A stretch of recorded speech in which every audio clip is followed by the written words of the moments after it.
Abonus ya mamunyina adwuma makwa ba de ba peace 104.3 FM Subraso sense mawdra yesaka ya boabo ne na watwi mu no ye de ba ebesomo ni nyada ya ka bom atuli din se Ghana this week and ye de eba no obenya bi etio okay 101.7 it 100.9 eka peace FM wo shepa sabeka junction and crime ogo kumasia eno eye hello FM na rock FM ewato ye mantimu kasa fidie ne doso Ghana ne amano ne yedi atrenchwe woso eti social media and Peter Daroma ntino de yen atoso kama eti anu wa hwe no wa like no wa share na do adwenchira bane akenka dia mawo na yedi aseda no ema eye Tontina 74 etwanity friends T74 T74 ni edra yenum de japo muden ena yenum emani peduane sisi ne ho so ne koyie pa eti se kidney no wahera wano anase wakoma no wani no anase hepatitis B ni C ana wodi ameka so moja na bro so anase moja no enkokora ntini mosisi a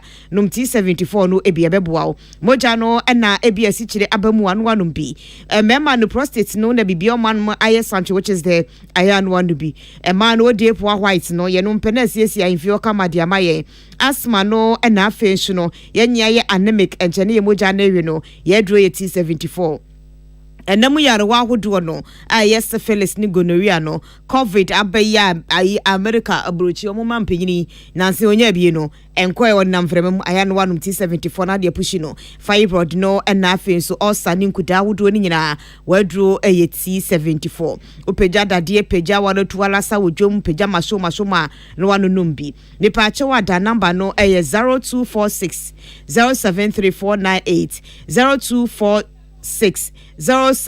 0246073498 and 0501 628 0501 628 and no ane ahoma no wache se obefre ewoso no and some ya dey band di mo akotini bi ene se NDC amayoko na ne eno campaign no mu da na di ewo tamale Titina ni Edema National Peace Council one fan ewo atoyamantemu esre Ghana for say yakwa December bosum abatu omu insama Rebecca na di hoyo jambu beba Ghana no yehwe na yenyina kwa Ghana Tourism Authority Emancipation Day no omohwe ye mayedie Ghana Road Transport Coordinating Council mpeni fonso bisase aso bus stop na so mfa so pa ene sen ene kwotesa no nekohwe bus stop wo se ka gina na sinipa no car sa nya accident ene ya park wo ho e ka hu bi na nkwanhia ekosoro we nsema ye de ba besom na watwi mu sembie ba ye no ene se Ghana mampanyin na nado dankwa kufuado adanya yesisie ama posifo no wakoda nadi na watwi mu foto sanfo akohoma sika wakenka ye no ena wo kyerem se Ghana esika sem ahoden eba mu pa na enu no odi tudwa akyirkyire mu eniema hodo mu edi sika ahodo no aye na watwi mu foto sanfo kasa ya wo kyerem se planting for food and jobs no ama Ghana ni da so se edin se den kro yenim se ye den a Ghana ibenya aduane adi mahye bedwafo ne so kasa efa ho na watwi na budget afoto sanfo kenka ye no na watwi mu dom kuma no da eba no dan ni kasa de fa ho a wo kyerem se sabi eniema nkoyi we ni sembia na watwi mu eba ye ne yesan edi aba besomo afi ensem no enie ye kwa umane suni ene yensenhwe ni salama school kwa pinto edi enkomo ni nada ene sema tifi matma ingrota malemu Jubilee Park ne so ne de NDC amayeko no ekobode mu ema afi omo campaign no omo eda no adie ene epeni kohwe enipa sala akwaba Megoso ekia boye nchiremu sene city epa ni je no yes sabia obiani no and then NDC amadoko no elder of 24 Manifesto 80 Tamale Jubilee Park na me no ka say die John Dramani Mahama ya usufa nkade ma NDC amadoko no ono na ojina kwa ode ne nsem esuja mechanism ne kakwa also atie no o say Ghana for ni nsem so mani mo ayestin obia complain ama enkwala ka complain nti nyese dipa ba ko na ne wadre no na ye die ntia o say main sonship ya na ne Ghana abade sika nti on Ghana for say nipa ba ko wa say yi ni ono so say mo on sonship mo fasi ane mame na mo try me na ye possible no saa no be ya say ne driver na oba ya obeka say Ghana for say obeso social no saa no to be ye nti edre ni ho ma Ghana or see the Diagana Dinano, any Tabayo or water no crano, or ya, your man is set on half of that even a minute. Aban way deserve now so such a constitution na kanisi or 4 months or na saa 4 months we do Ghana for ni na ompi omuntie normal kwato aba normal to aba na omuntu ma John Dramani Mahama omuntu ma for thing omuntu na omu akasa ba abodi no entusa ekese anye yi a ye na na ye ye amfa maye kuma ye tie efemi dia John Dramani Mahama education. Not going to be easy. The more I look at the figures, the more I look at our situation, it is even worse than what this government is telling us. It's going to take a lot of hard work. And as has been said, one person alone cannot do it. We would need the cooperation of the whole country to be able to lift Ghana back on its feet again. I've been out of government for almost 8 years now. I did my best. I wouldn't say things were perfect, but at least we're making progress. What I can promise you is that I will be truthful to you. I will never tell you lies. I will never tell you things that I can't do. The problem with this country is that our policies are based on the short cycle of winning elections every 4 years. We are not creating the foundation for this economy to take off. And so, we're not making you promises.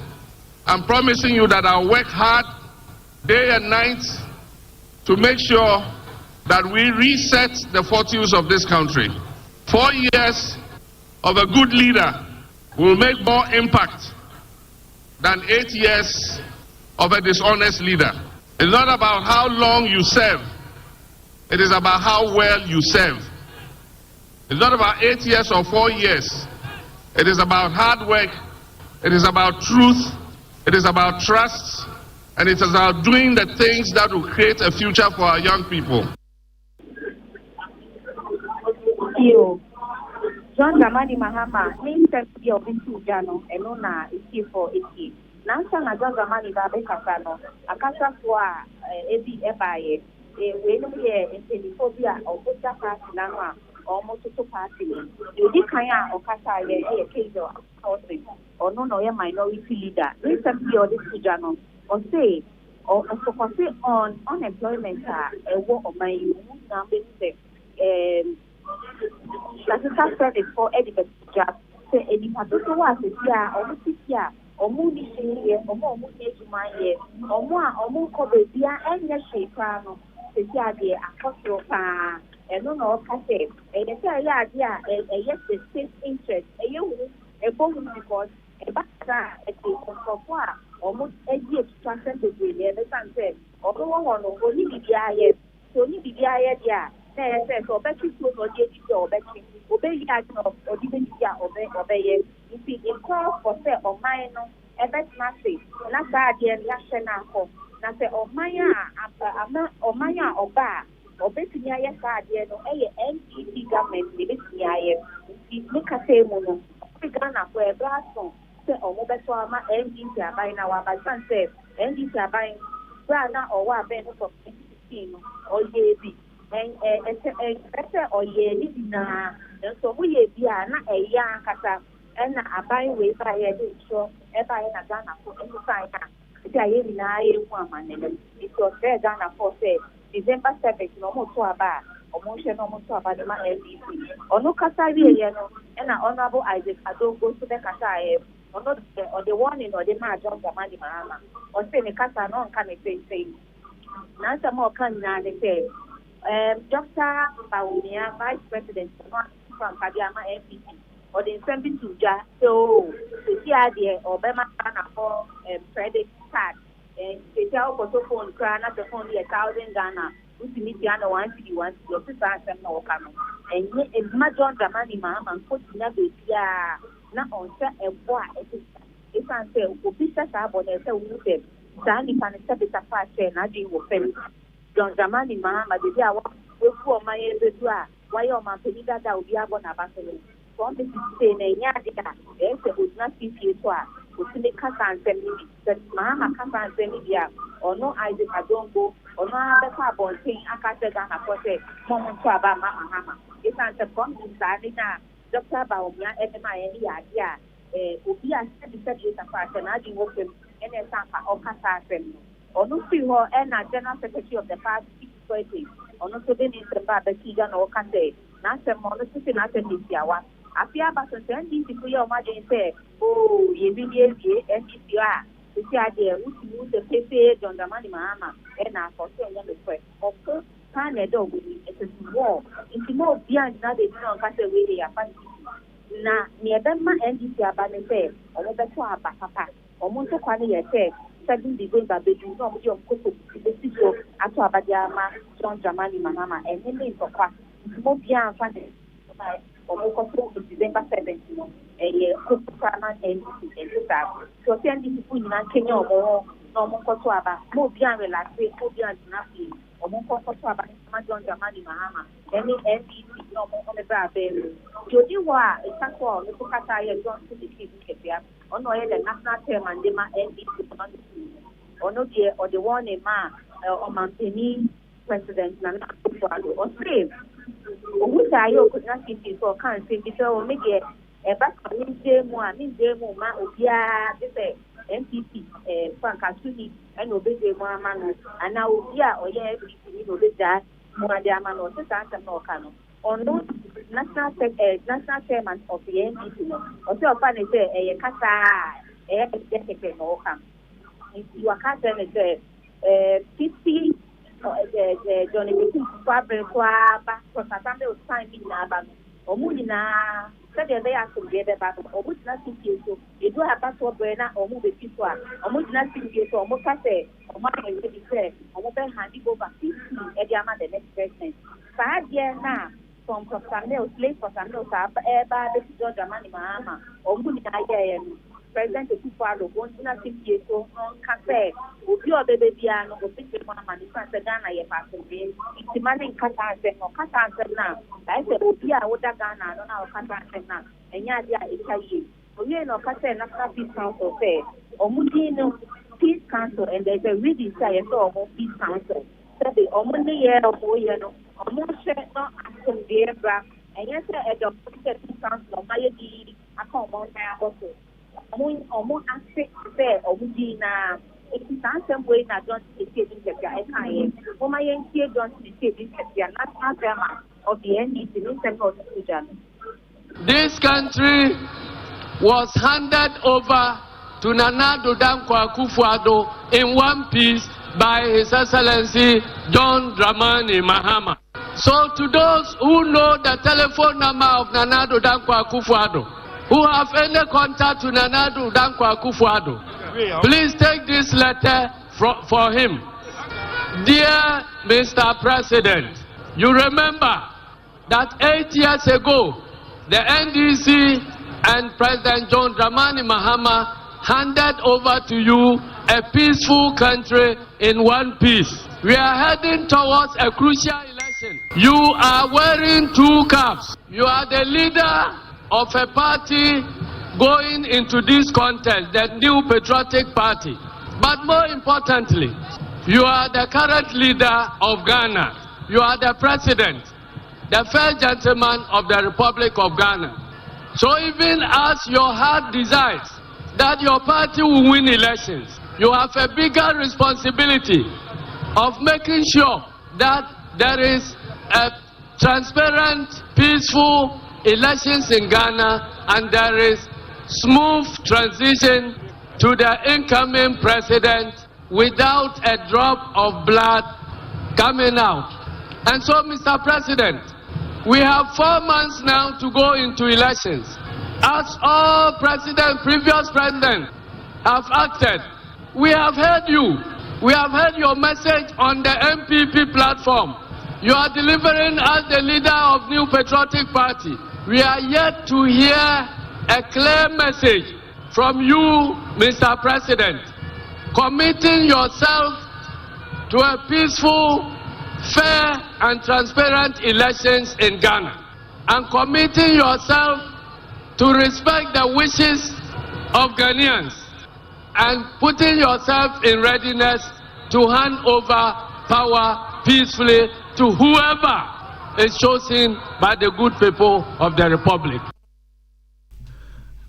Wey ensɛm ene ɛkɔ so ɛwɔ mantifi mantima hinkrota malemu a Jubilee Park ne so ɛbra NDC amayogo no ɔmo campaign no ɔmo ɛda no adie no enti wɔn ɔmo ɛkasa ne nyina da no ne yɛnse ntwe ne salama school ko apenti adaromenti no wama yɛnya bi etie no akododo na afirase a wodi asumdwe ho enkomasabere ya Ghana yɛbɔbɔ yɛ ho ano na yakɔ December bosome abatuo mu no enam so ama National Peace Council won tetenani ewa atoye atifido mantemu Most Reverend Samuel Nkoa Boatin opinyin so wafa konya ne so ede adesede akọ ede ma Ghana mabunu se ensemo ye beka afa ya manyoku ahodo ho ati amanyoku ahodo so yenhwe hu ni se be ye ensemo ase bimpredo asa ho te enkoye ensemo a ehye abufuo na ehuru akoma na ebewie achi ne yebeto obawie na Ghana asumdwe boye no ma no ebeji aguo Most Reverend Samuel Boatin fato no ho so ene okoskusa ahodo mu a ewo se hwebekwai okwa asafo ahodo mu okonananom na so one sentwerefo adi ehia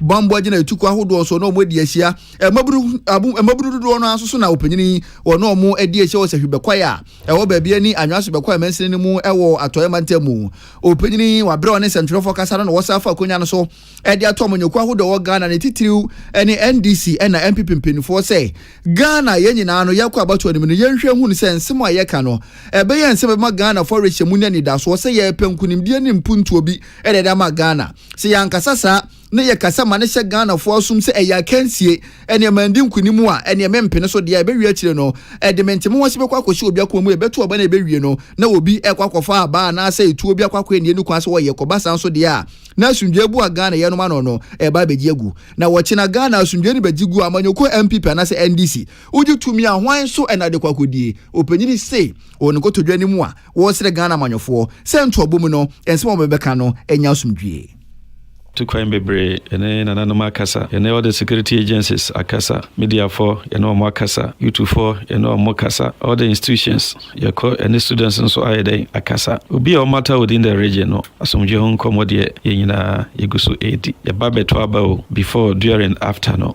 esre biama na koma enkofom obi o MPP ni na wo NDC ni a onye watamfo Western North region de ebusuan baako abato nso no ede na obi abeto aba me amigina he beto aba but the first say meto aba no nkyere say de mento ma no mpo no me hu ne say matamfo yehu say ebusuan baako Penyina ne etwagu yei eye Most Reverend Samuel Nkoa Boatin opanyini o etetenani edema National Peace Council ewo atoye tvido mantemu ne na etwagu na opanyini ka sa chire no na maafu penyin opanyini wo yese hwikira ahene ono anso ene yese hwebekwai adonte hene opanyin kasa bia ode afutuo ekọ edema mabunu ena amanyofo se ensemu a National Peace Council wontetani dia tudwa no eto asomo papa pa wonso mu ye na Ghana amamra ya sundua yikuram no wombo ho ban yekosre nganga ye mabunu no mo chabo ma lord hana mo me fa ni die e fa e ma bo ani die fatayo ne mo anzo apepre oben akutia okobo akutia sala yinkurati yin ohia timo me ma asundwe olimwa e wo ye bekwa ma ye nuam kurati one Ghana ye manzinam kurati mo ma ye ma asundwe olimwa nganga ye nanamo yesre mala cheno mo ma ahinzammo fa ye kokoko politics no ongobukaye uchese so ni cheno mo ba wanya ani wa ma apindapindan wawa tie dem ase ni yesre mo che no mo ma ye ma politics ni odienumwa na asundwe bu ilen ohwere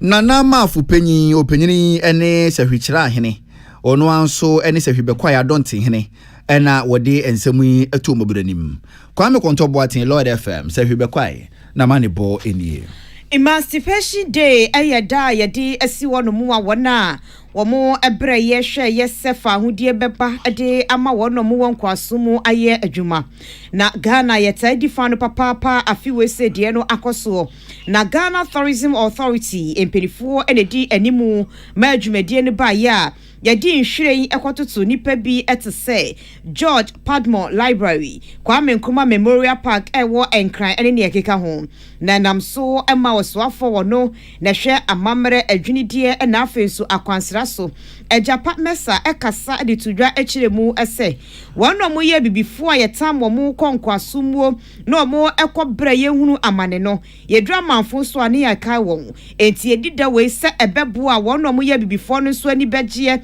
na mo ani aka abafie enti eyabakosem na afenso eyade bia ehuhia to spread the story of emancipation across various heritage sites. The restoration and commissioning of the Salaga slave market and wells only 3 days ago stands as a testament to our unwavering dedication. The hallowed grounds, once stained by the horrors of slavery, has now been rehabilitated. I must say, rather, we have put up a structure to commemorate the occurrence of that horrendous event by the Ghana Tourism Authority to serve as a place of remembrance, a tribute to the resilience of those who endured unimaginable suffering. And at the Pico slavery camp, work is ongoing as well to seek to honor the fortitude of our ancestors, drawing inspiration from their endurance. Honorable Japan Mesa wono na ye oswafo a wo hwe adwinidie amamre ne akwansra so eno eche no Ghana Tourism Authority kwankyerefo owura akwasi agemanso di tudwa kire mu se Emancipation Day no eye da bia yedi a eni kwanse ewie ne dada ne yeni na enkaakaye afi kromponso nipa bi o ma sebie kronto enkwasom no da so adidem ewo mo adwene mu a omo hia se be kasa kire wo mo no mo afirimu eno enti etwafata se yedi sa day na aboye ameyade ye ho afiri wo hia ene sabi ehyeya enye papa mu. Well, thanks to the dynamism of our minister and his team at the ministry, we were able to rehabilitate the slave markets and the slave wells. And so, as we went around these communities, especially in Pikoro, the number of chiefs and the number of people who came out to participate really affirmed the decision that has been taken that emancipation is not just Accra, Cape Coast, and Asema also, but emancipation must go back through the rural routes that our ancestors passed through. And finally, we need to have a collective vision of how we want to shape our destiny. Ani ye penyina wono na hwe akwansra eya bedwako mo hwe akwansra so no woda no owura akwasi agiman botaenti aba stops ahodio ededa akwan ho ene se obi pese oforo kai anaso obi pese wo sifrika mu ebeboa na nipa no watimi aye ne sa na so ene ba stops ahodio ededa akwan ho ne ho ene tazifo omagye a ho ene omufa nipa ene obegina lodu aka ne nyema wontuye ena bidiefo nso agefa trotro nso na omo nso agefa enti so obi pese oforo ka na so obi pese osi a agi se ka kwan no eho na driver ni foforo nso babegina ene ono so nipa enforo ka ni ntuye a foforo ma enam so maka nkonsi ekosoro ewo Ghana bu papa na num ho no mupoko ase ka bi gina kwan ho saa na kese bi betwifa no so nipa miensa amunum ho no mo a wofom ato na nanom ewo nse do enam so amachochorofo e de Ghana Road Transport Coordinating Council owura ohene yebo a egina so e de adesrede akode ma Ghana fo se kwan so jojo ho nsem kan no enya ba kofo adwuma si e pesa asundwe mapa kwan so jojo ho nsem kan e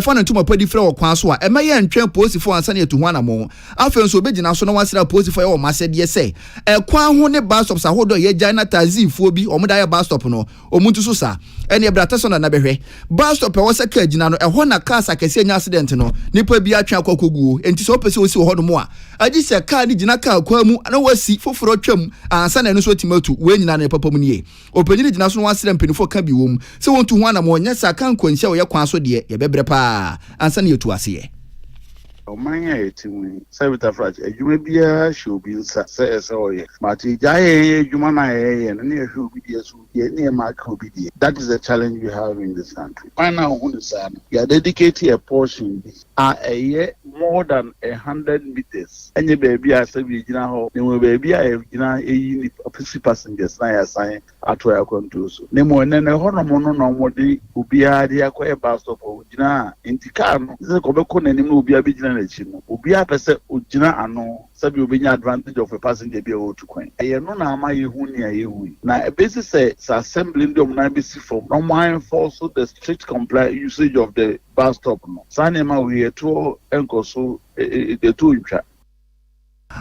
enu akire no owura wo hene yebo agina so a mensin penifo wo sra won say wa assembly no se bus stop bi ehye wase a hwehu ni se ho ahu ni die wo de be hye wonsa me kire kwan so de no entena ho se aban entu abambofo emfiri atenaye kesie mu mra ho no mo ansa na bus stop no mo de ye adwuma wo ya assembly wo ho na se bus stop won patamu a hwehu ni se e de be ye adwuma say na assemblies na ye Sabas of Showmas, Omodio Mohu Shim, no more say, ye will share between your cousin, Effie Quanum, Ejabas of Louis, said will be Cremonosu, and go for Sambisa, Emma will be original legitimately.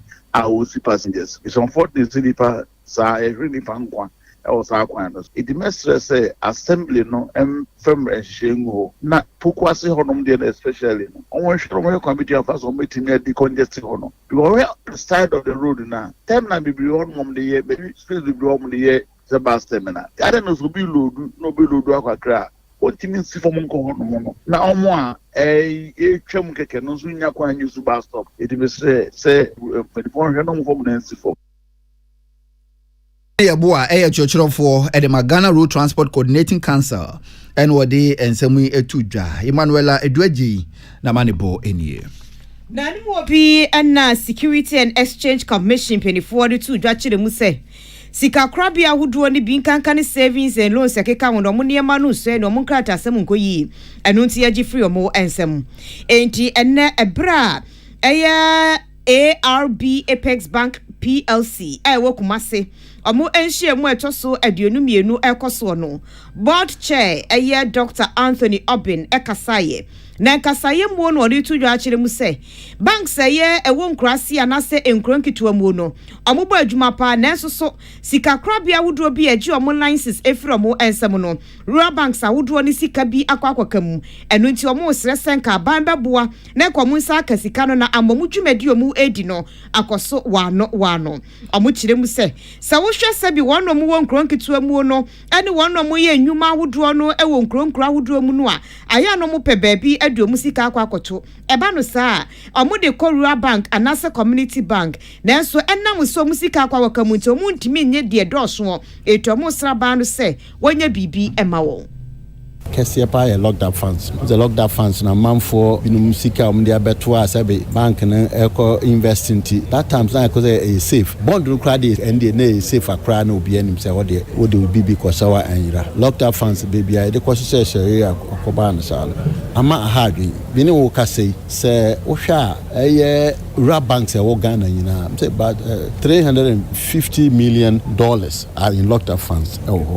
Just banks no fan is pa nti yesre say abanding ani ebeko sap locked up funds no wetua de say yati say aban say 350 billion we yi a say amanfo a musika koloko no bepe kwan bi so e de atua omuka we ye penyina won na ARB Apex Bank PLC wadano meche board chair no Dr. Anthony Obin eno ache no managing director on na ARB Apex Bank PLC Owura Alex Ewua ekasa edensem say etudwa DDP aba local funds aba na nyina no se de nyina ni financial sector no sa nema we ade a aha dwene yi nanso enu nyina chi no otumi hu se so ba ARB Apex Bank ene rural banks no a dwumadi a yedi no konkan ya nyame adom bone bia eni ho a echen yeso a asi na ye warishemu se yekoye nim so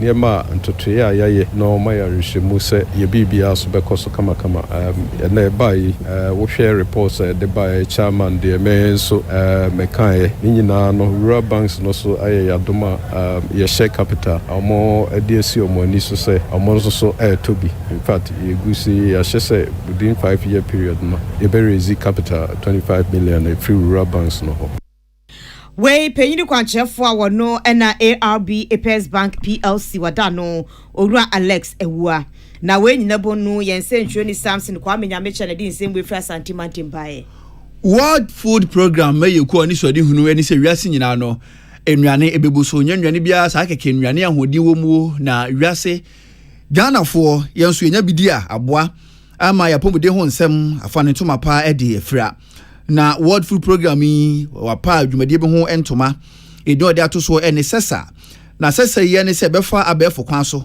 na ɔman Ghana mu sei no ennuane a Ghana fo yɛtɛ di paa no wahwɛ ho ensem kaye na enkonkoba se ennuane no yɛmpɛ nanso aban yɛ de hyehyɛ bɛba no na ennuane a Ghana fo yɛmpɛ no ne bɛkɔ akɔbusu ɛkɔbasa na kamia akɔ ɛsɛ aban no wɔn huboa no amfa kora anhyim enti sɛ yɛ bɛboa ama Ghana fo ennuane yɛ ni gye ho no dwumadie yɛ aboa ma aban no so ahu nti wɔkyena bi no sɛ aban no ayɛ ne sɛ ɔpɛso wɔfa kwampa bi so boa na nnuane bu so ahu nnuane a obetu ho anamon penyini a wogina World Bank World Food Program kuya na mu ɛwɔ magana mu ɛyɛ maame Barbara Tulu Clemens ne kasɛm no na wɔkyem sɛ dwumadie wɔgidi sɛ ɛbɛboa papa pa ma nnuane ho nsɛm wɔ Ghana afa ne ntoma pa adi afira.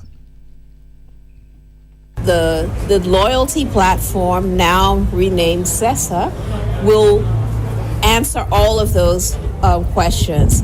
And I think a key social issue that it answers, and we sought also to somehow or another capitalize on, is that we didn't want to do it in a way that we were reinventing the wheel. We wanted to capture what was here in Ghana and utilize resources in Ghana in how we told our stories. We're here at the behest of the government. Our job is to assist in identifying challenges, to assist in closing gaps, to assist in eliminating overlaps. Eno achire no ena maame Barbara Tulu Clemens wo sere Ghana fo se abefo kwan a wafa ho ntoma ye hu behia se Ghana nyina ne yesomu na ekoyi ebeboa ama oman no yenua no ho nsem akoyie. And I think it's up to the Ghanaians to either take it on board and move it forward. I would love it if 3 years from now I'll come back and this is the way in which we implement our programs. This is the way in which private sector is engaging with the humanitarian and the development community. So I wish you all the best. And I hope that it doesn't end with me here. I hope that you in the media are also responsible for how we move this forward. Mame Barbara Tulu Clemens, openyini NDC World Food Program ikuna nemu ewo my Ghana mu country director nene ena etwagu ye sika ayim na manebo enono. Ya de madwen kire ba ko mienu bi eto asodi a na eye Valentine wo hweyen ena ko mensa pilatu ono so kire a wo se dome kwa benya no de free ba osi JDM masa kasa tenten entoponko NDC never again ne de enono ana ne Samuel ono so di free kunsu ko ojo okrumo se NDC be super election day no ombesa akoso atena opposition no ena Lauricia esi good evening peace news ya so Daniel Kwaku ni patete awutu breku wase 7th December awutu Senya West abaton pesua ni nyina mo to aba no edi ama onmanyamfo Eugene Ahe no aba beto adwuma papa so aye Frederick Mystica wase authentic news no aye clear pa enti edem baby a yewo bia Amisco Spelele Kaswa aka Professionals for Hawa wase Dr. Bawumia ene Dr. Napo omo ewini NDC die opposition forever nenchi akodi ama Honorable Mavis Ekuya Hawa Kumson Obatampa ene Honorable Justina Marigold Asan Central Region ono na ye minister ewo honomo Obin bless osi good evening wotie yen ewo sehwi benchi ma osi in fact peace news number 1 nenchi akọ ediama Dr. Alex Ampaben Honorable Godfred Kwabena Eje Asante DC Fodwaboso Fantastic Wilberforce edifice sehwi asanyen so osi nipa ekọ Tamalejubri Park ne pa no kirem se 2024 campaign ni die omo launch no edi hubobi any pressure kese abeto NPP4 eso enti Honorable Kofi Afọwọchia papa akis me so edifree sehwi bekwai eno de boss fellow Ghanaians mayen kambom na ye movie ne yento abano efamo mampanyi dada John Dramani Mahama one ye leader kita track records eye papa betimi abo adwuma no yaw afum osi NDC is not coming back simple sehwi akontombara eno de free baye teacher Kwadwotepa enyinesuso wasi never again NDC ya ma JDM emma emedi omana nim ebiem ono so dia odi beto mu eno no Oblite Kome Osi Ghanaians should expect nothing from NDC ene Owura JDM eye Bawumia ene Dr. Opoku Prempeh Napo Omoa eneko Dr. Boaji Da Costa wochia papa ena Ken Rashid wasi NDC for claim say economy no ehihim enye papa na so omo nka hunu se wasi enso mo efa wiem hyen enon mo de call tamale ne dia wode ebaye eno no ye di we say no ehome so aba master planner Kentampo se Dr. Bawumia ene Napo we moved Ghana forward yakwa abaye ba ye beto akase bone so amamo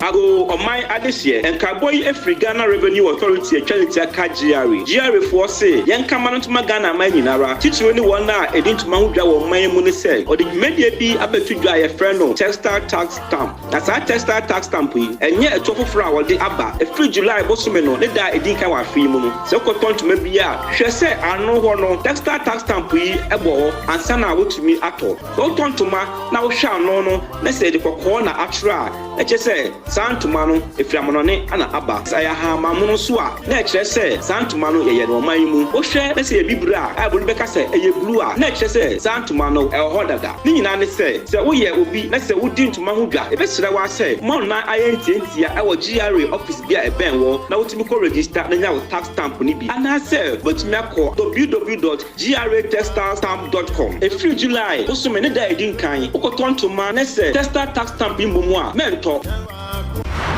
Family cares, Ebusiano me. UTV weekend telenovela for Friday aba na ebusuya nyada agine shebi. Naso, what na si adwen ho se, obra wupo yi, ebetumi di nsunso asobone, abra wasefo. Jamsi de, Amando Sikani say, one man ba Elsa, any Andrews, and Champena da. Na sembisa ne se, ohia no, eye yade, ensa yade, eno me, anase, eye dienti, ena sika fon pese hia for bebe won. Who a bunny saying, so when you go share Quebec on one, so I don't do somebody being again and involved on Mahu, Yanni by Yanni beyond the family Baba. That's so to me, see me quite your papa. Macano, this is what Jano.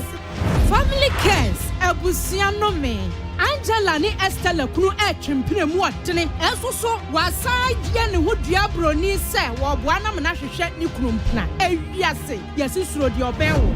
Family cares Ebusiano me ye yini fiada memene da kwasia da nwumre bia na nwotwe na ye de ahyehye so ebi na hwe na asede Ebusia entre do. Peace FM.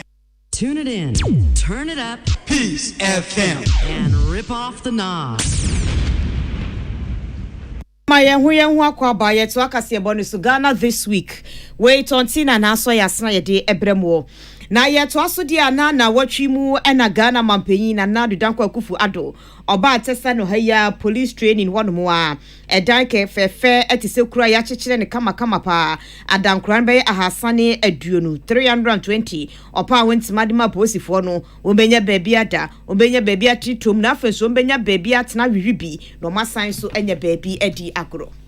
The importance of adequate housing for our security personnel is self-evident. When our police officers have access to decent accommodation, it enhances their morale and improves considerably their effectiveness in maintaining law and order. We Ghana mampanyi Nana Dankwa Akufo Addo.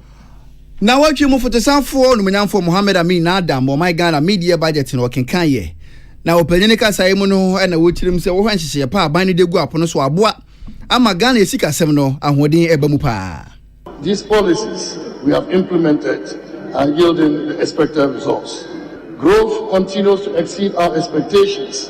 The 4.7% growth rate reported by the Ghana Statistical Service for the first quarter 2024 exceeds the 3 point in the same period in 2023. And what you know, and I would mean for no age mu say Ghana a kaya dia no say akwa jina 742 billion Ghana cedis. What they call America chopable dollars no a $50.9 billion. Not to say a hura kosro or how much chemu aduonu mienu. Mr. Speaker, as at end December 2023, The provisional central government and guaranteed debt in nominal terms was 608.4 billion Ghana cedis. This was made up of 351.1 billion Ghana cedis and 257.2 billion Ghana cedis. Orumanyanfo Mohammed Amin Adam fotosanfo ana na watwi mu media budget okenkan ye ewo mrasebadwafie. Na afini finfrin no sika samunti mu omansa na hene edekoye no wode tudwache mu se emfiem pimbienu ni aduonu emnum 2025 no ye besa di roto no aba de yetwa mu mre bia abesene ko no.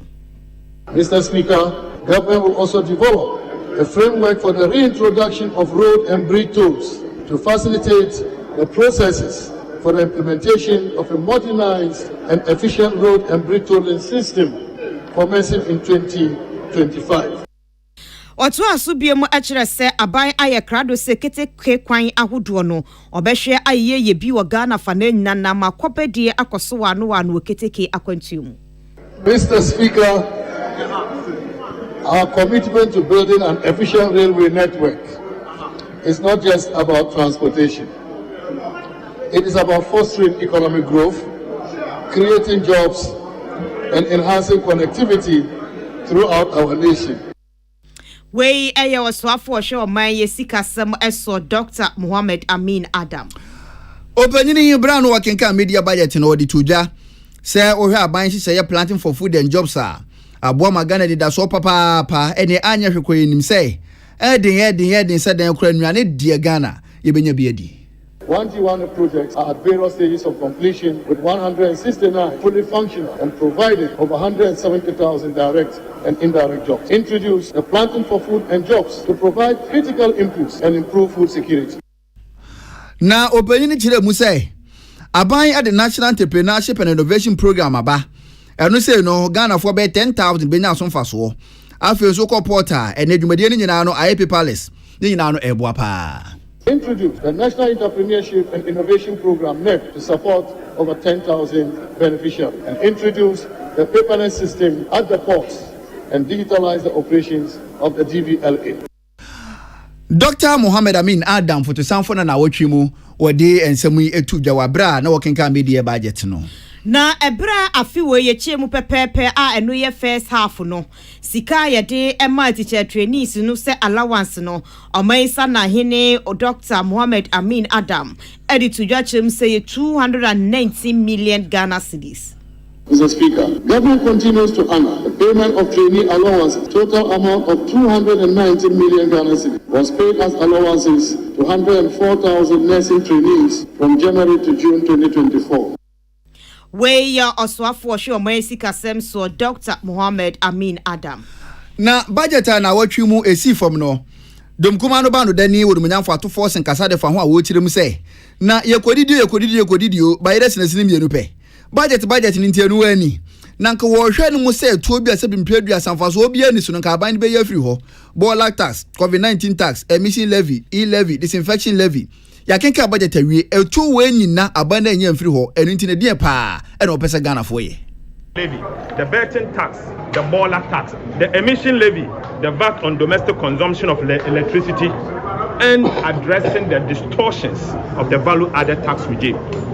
The Akufo-Addo government will be remembered as the government that has left Ghana behind with the following.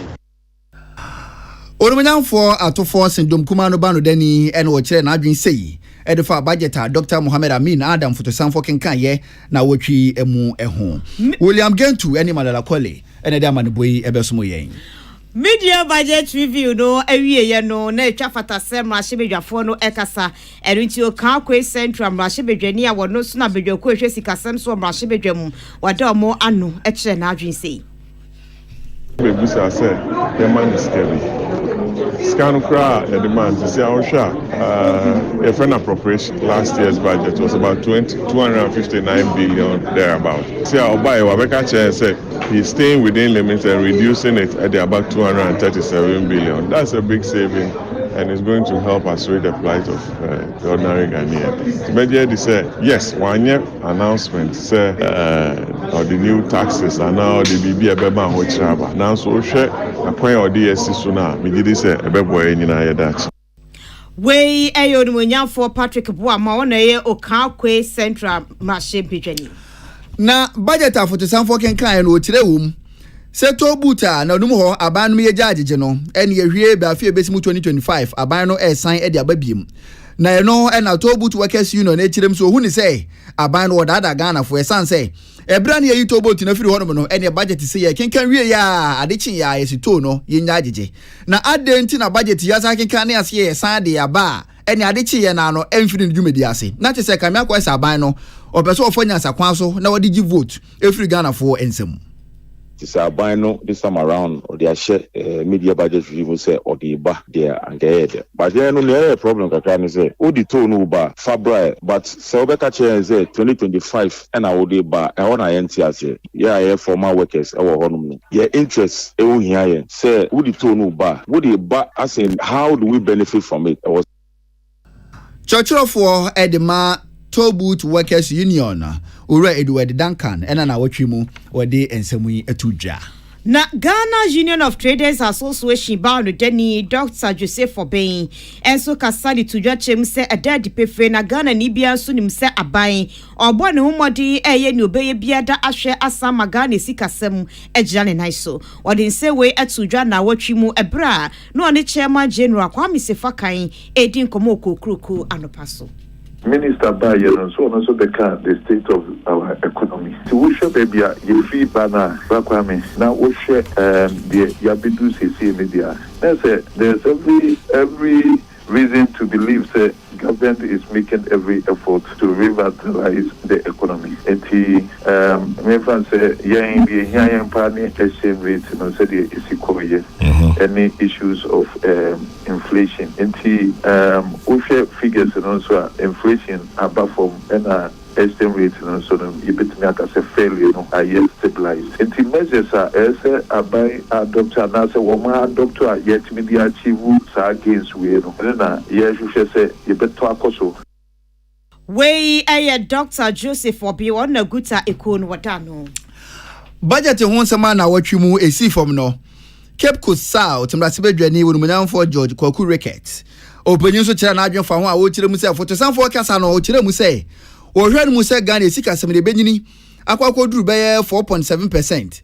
Na no wonumunyam for kire mu se eye Ghana ya eke de ya nimu yi bebi $1 ni namu yi onjindi se ni so di hunu no Ghana ye beduru ho.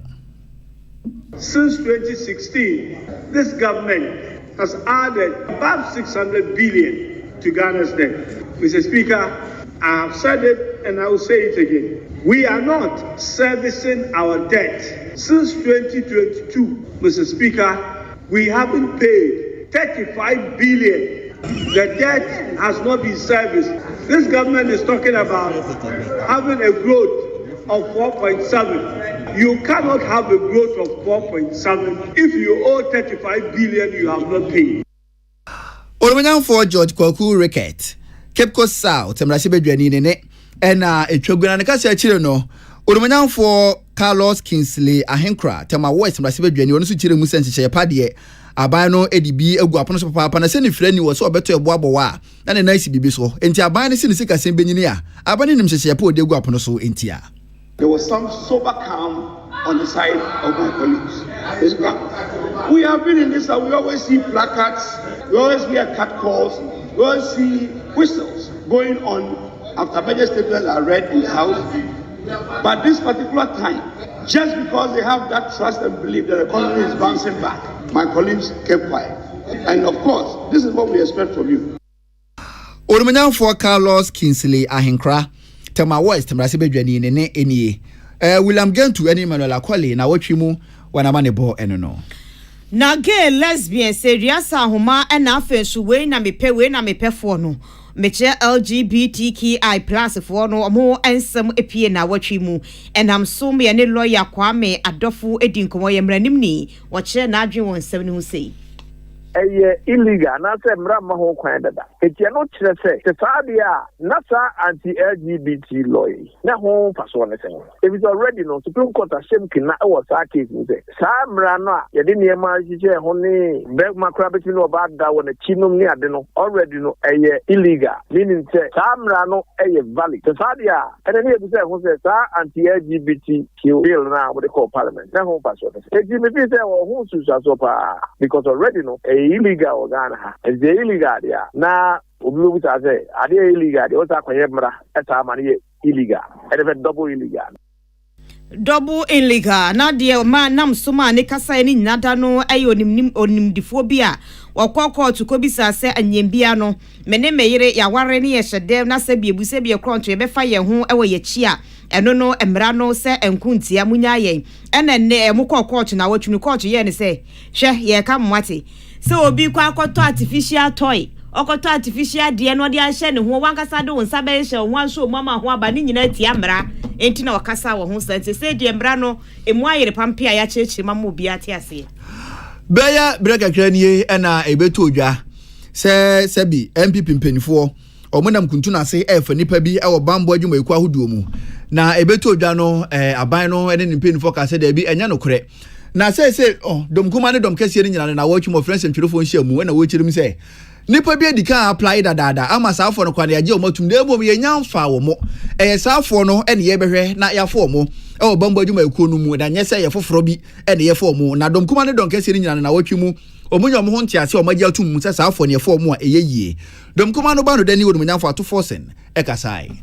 Across the 16 regional capitals, Ghanaian youth are going to have the opportunity to participate in the enlistment process. And he said that they are going to limit this to those that apply for 2021 and 2022 recruitment exercise. So he's here. We just want to assure the people of Ghana that this house, we are here to work in the interest of the people of Ghana. We have come to a conclusion that this is all what the people of Ghana want. Onumanyanfo ato force donkuma no ba no dani na watwi mu na wo kire mu sesise no omunyina no omagye atum na eno akire no afisem so afo onumanyanfo Henry Kote enso kire mu sei asra adwuma ekuo no koyamo befa so na saafo nyina no ofo madwuma mu no brepa mu ode bepie monten so. It's for members of parliament in whom trust and confidence has been reposed by our various constituents in diverse ways to articulate otherwise their position on the floor of parliament. As the minority and majority leadership has earlier espoused, we have had extensive conversation, and I want to say that the recruitment exercises for the security agencies under the Ministries of Interior will be advertised with a clause. Afisem so afo no munyanfo Henry Kote na watwi mu na wode ensemu yi etu dwa William Gentu ene Emmanuel Akole wona mane bo eno no North Tom Rashe bedwani on munyanfo Samuel Kujecha Blackwa na watwi wode betu dwa kire mu se America Sikano 34.9 million ena yedi ema idea services ewo Ghana ambulance no emuo eno no Ghana Auto Group Limited for ne yedi ma Auto Group Limited nenam soma na watchunu doma East Mashebedwani onmonyafo Paul Chumberima ebe kasa di tudwachem se ensemu a onmonyafo Samuel Kujeto Ablakwa kan woboa eye misinformation ma yanyini 120 million. If we say dollar no back air to 12, 80 million. We are and I will share guesstimates payment right or that can win na. Who calculating na? E do 120 million. Enti he for now be fry yera. Me num wait. No ba bo mo so bo a onim say enim. Anka ye bia wo ba na beka so. Makwa akira ko say omo sign crack to ho aso mo ko say yen church SK nyina anto ho no ma. Eno po daga beka so wo can say. Yera ko gwadima menu happen baby ko. Yera kind of for that happen baby ko.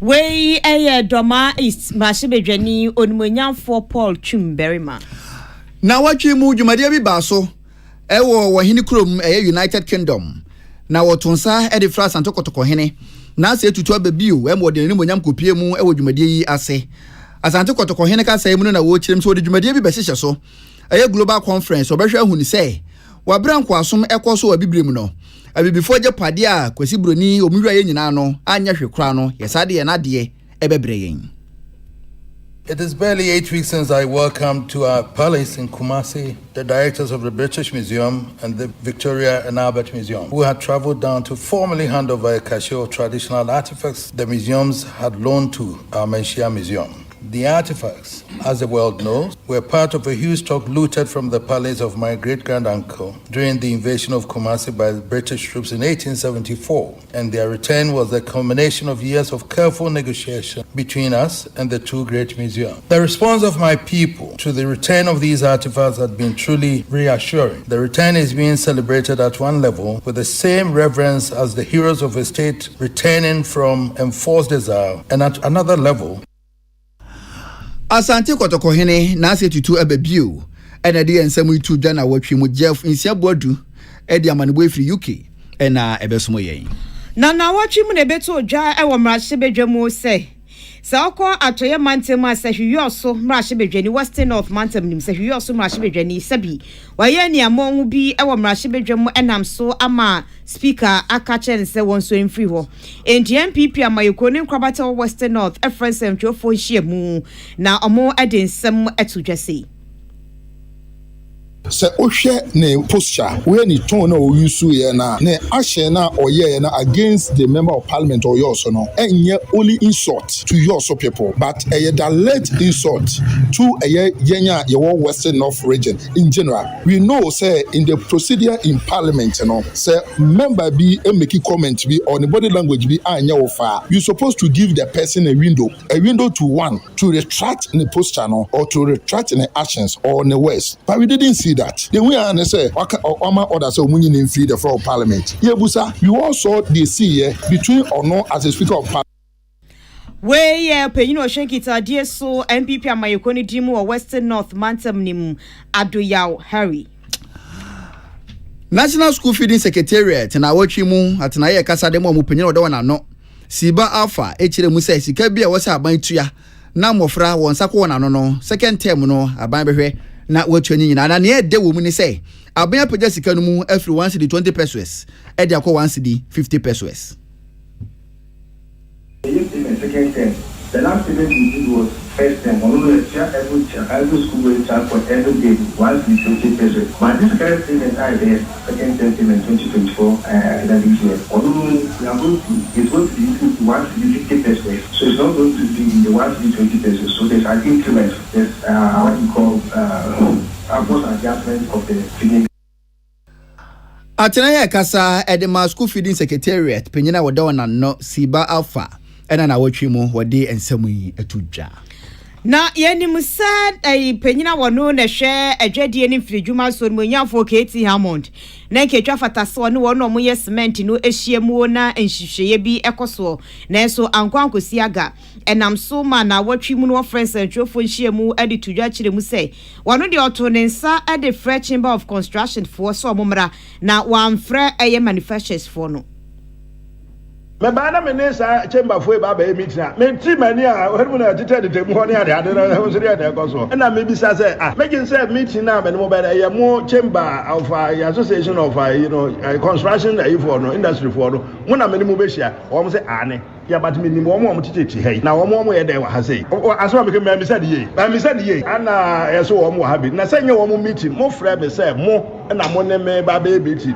na mo no be meeting na obi mo ba frɛ mu ya no ye kan sa eye nti no anya yi na argument na ya kase ni ade nya tambia tie president oto makaze me baba ye amam tam kakra bi me nya na me samre meeting na me to na we ka opa me cho ni ade e pa cho be de na was asem we mu ne wo mu ni say mo the first na me say me no mo ahia because it is true me no mo ahia ya keka me beka on this one no mo say me no anya ya me say mo mra ne anya discuss mo but now say cameras wo you will not meet with me.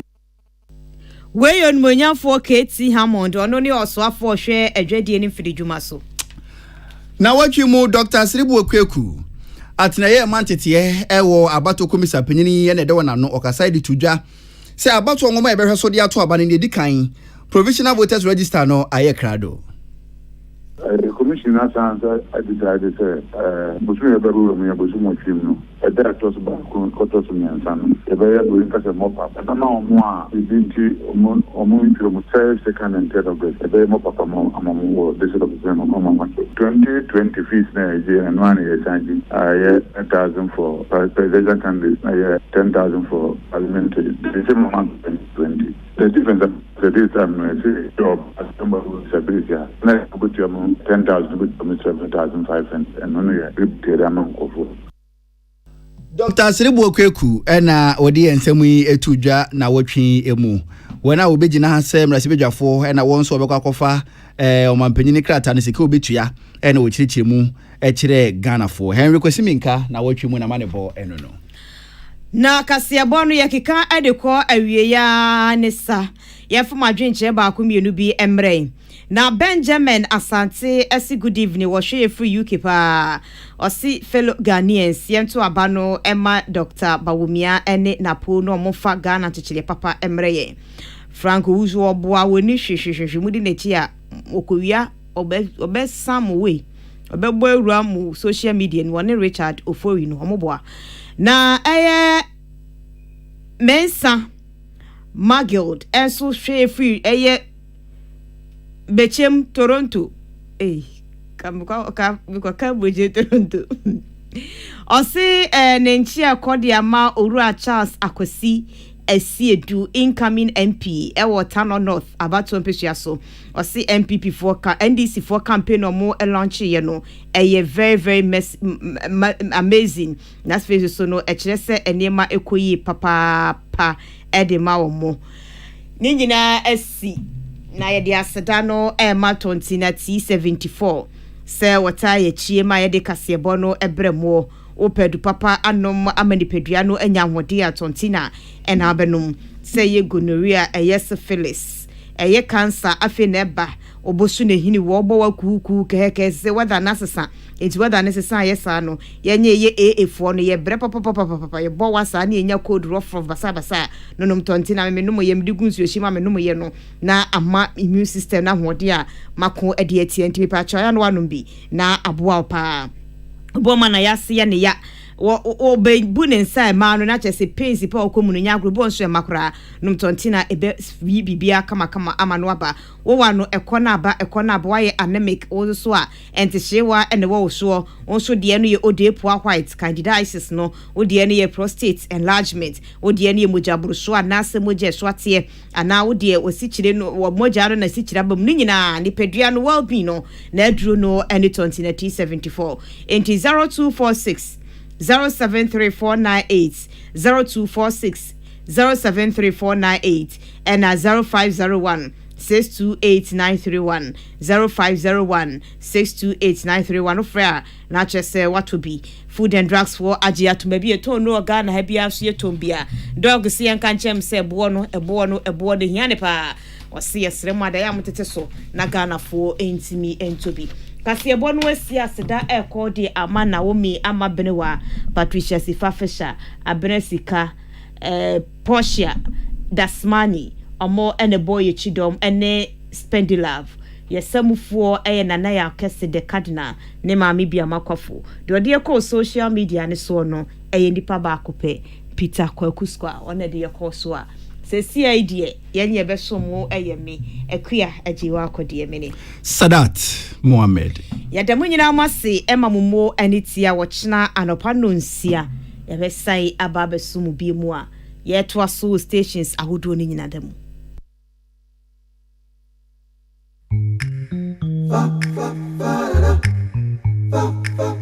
So penny day, sampani ya futu sam. Already you non cosuna, be seven. So penny day, sampani ya futu sam. Already you non cosuna, be